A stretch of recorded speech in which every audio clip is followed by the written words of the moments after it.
Hey everybody, welcome back to the channel. Finished up a project, a long-awaited project. So let me show you what we got. And bam, I had to do a little retweaking and tuning on this thing.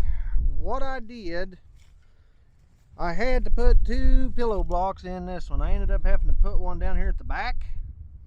The F20 only had the one, up front, but this one I had to have two because the shaft was flopping too bad in the back, making all kinds of racket and everything. But I got that all done. I added a piece of steel. See if I can get over here where you can see it. That's a little better. There's a piece of steel down there, same one I used on the front, but I put it in there and put that second pillow block and put it right up against the piece that I made and welded it in. And then this shaft, after I moved everything, was sticking way too far in the pillow block, and I had to move the pillow block and everything. It was barely catching the inside of it, so I had to move the pillow block and the metal back. So I had to cut that loose and re-weld it. And got all them in there and recentered, so now it has two pillow blocks. So I'm gonna try to do two on every one of them, but I couldn't on the F20 because of the way it was set up. It just didn't work right. But it had a flex joint in it at the back at the transmission. This one doesn't, which is the way most tractors are going to be. So I'd say most of these builds are going to have two pillow blocks, which is not a big deal. But just had to redo it. That's part of custom building. When you do stuff, you just run into stuff and you adjust it and build it as you go and fix it. You'll get an idea and you think that'll work.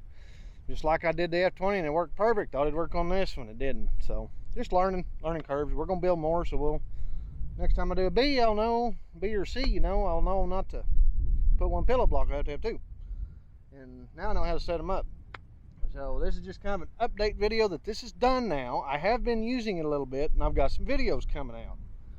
You're gonna start seeing this on the channel a lot more right here. So this little 212 Allis B. Amazing what this little 6.5 horse can actually do.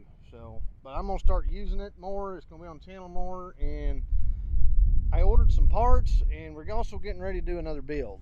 Hopefully wind ain't too bad, blowing again every time I make a video. But got a build coming up with one I want to do. I'll probably go over a quick video of that before we start. But main thing is to let everybody know the B's done. It's going to be on the channel. It's finished. So stay tuned, because we are definitely going to be putting this thing through its paces and seeing what all we can do with it.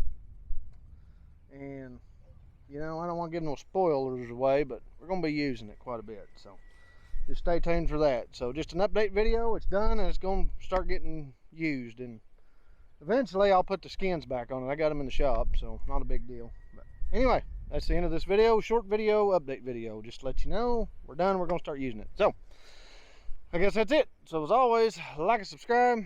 Catch you on the next video. Bye.